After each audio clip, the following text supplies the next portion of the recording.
Hello everyone and welcome back to the Kukali Bushcraft channel. Okay, so as a lot of you might know, I've recently started a channel in Spanish to practice my Spanish, which is extremely ropey, but I've also been watching a lot of videos in Spanish. And there's a tag video that I've just done in Spanish. Nobody tags me on it, but yeah, I wouldn't expect that because it's a brand new channel, but it seemed like a nice idea. And I think videos that can be done indoors right now are quite a good idea. Minus 33 Celsius today, so that's what, about minus 25 Fahrenheit, roughly. So it's getting a little bit chilly. Yeah, it's November, so in Finnish that's marasku, which I'm sure some of my Finnish friends will correct me if my translation's a bit iffy, but that's something like dead month. So yeah, nice to do videos inside. So the subject of the video is 5 knives that make me happy, which kind of brings me to a comment on this thing. And this is definitely one of them. So yeah, I've done a review on this, and I think all of the other knives I've got on the table. But yeah, someone was asking me as if I'd take this out in the woods and use it. And yeah, absolutely, as a backup knife, or as if I wasn't planning on doing very much. But the main thing about this is the fact that it's different, and the fact that, there was a lot of them about in the 60s and 70s. A lot of my friends grew up with them, or they recognise it as, well, like in Marika's case, her granddad's knife. So it's got a little bit of history to it. It's kind of funky and different, and it's actually got a really nice blade and a really good edge. It's not very strong. I mean, it's a folder. You wouldn't want to batten things with it, but for cutting and slicing, it's excellent.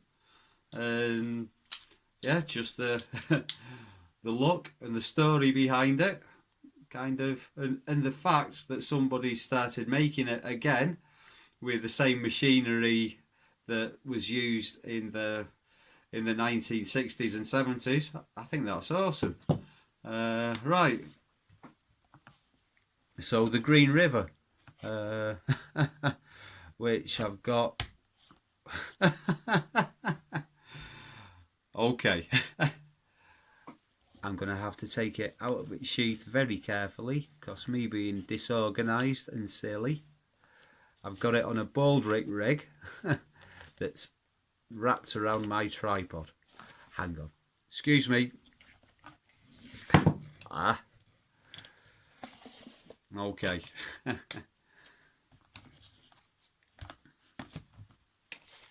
So, the oldest knife manufacturer in the United States. And I have been using this quite a lot, but not in the woods. I've been using it in the kitchen. Because with the flat grind on it, and it's so nice, it sharpens up so nicely. It's just amazing for cutting vegetables and things, and the fact that, pioneers and cowboys carried pretty much exactly the same knife, that makes me happy. The one thing I don't like about it is, it's quite hard to tell which side the cutting edge is. You don't want to get your thumb behind there and start pushing.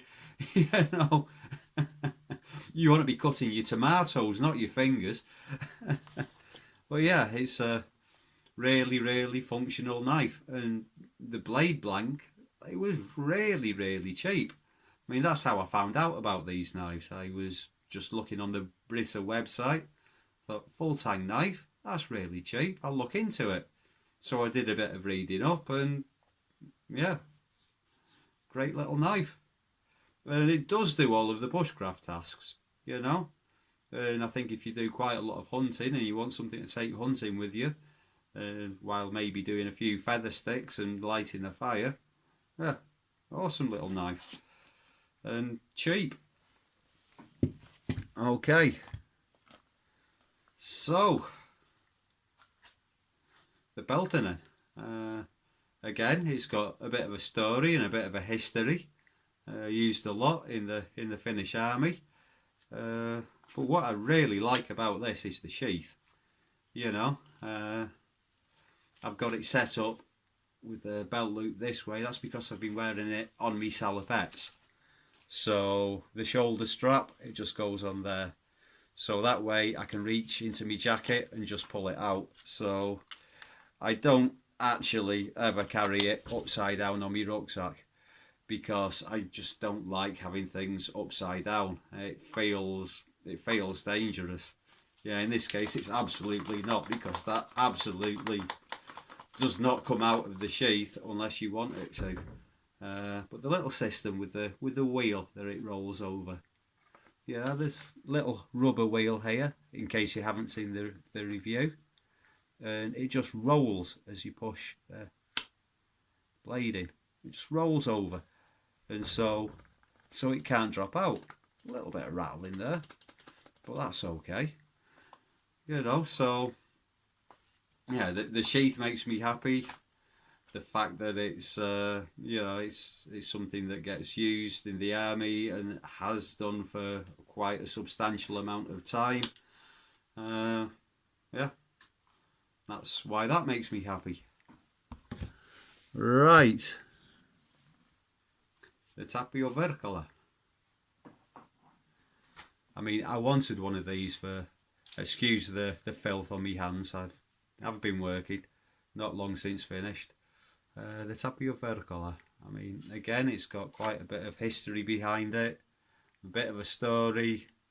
You know, a really famous designer who designed postage stamps, furniture, and pretty much everything else you can think of. But it's really, really pretty knife. You know, and it's just the fact that I wanted one for a while. They were too expensive. I found basically the cheapest one that I could see. Yeah, I'm after a Tommy Pukko. They're also really expensive. And I came across one that was going relatively cheap recently, but the condition it was in was, yeah, this has got battle scars. Hence the price. But yeah, I don't mind. It's an old knife. It's been used. You know, they're built to be used. So that's another knife that makes me happy. So yeah, the Joker Nesmug.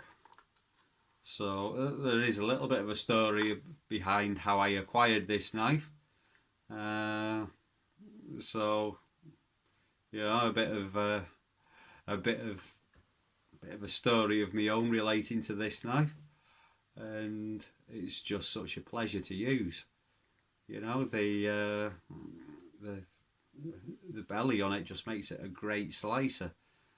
You know, and you can actually do a little bit of chopping with that. You know, because it's so fat at the top. You get your hand back here, and you know, and the sheath's really nicely made. You know, the stitching and you know, the retention was a little bit.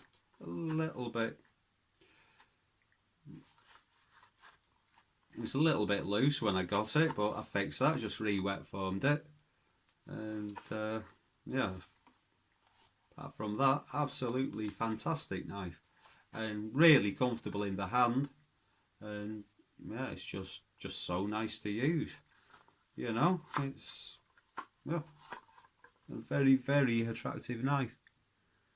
So Joker knives, I think maybe I'll try and get hold of some more of those. They are making a Pukko style knife at the moment, which doesn't seem to be available here in Finland, unfortunately. But yeah, are there any more knives on the table? No, that's 5.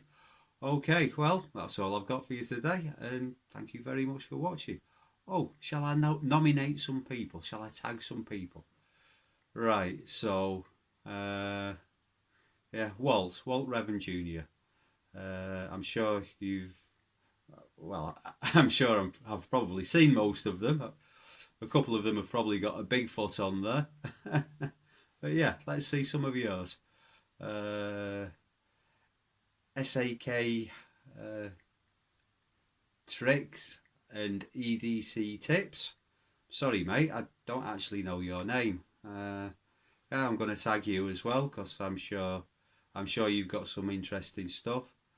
Andy, Mad Dog Survival. I'll yeah, see if you want to do it. See what you've got. Yeah, well, thanks very much for watching, everyone, and I'll see you all again soon for another Googly Bushcraft video. Bye for now. Oh, by the way, the channels I mentioned, all fantastic channels. I'm going to put links in the description if anyone wants to check them out. And yeah, bye for now.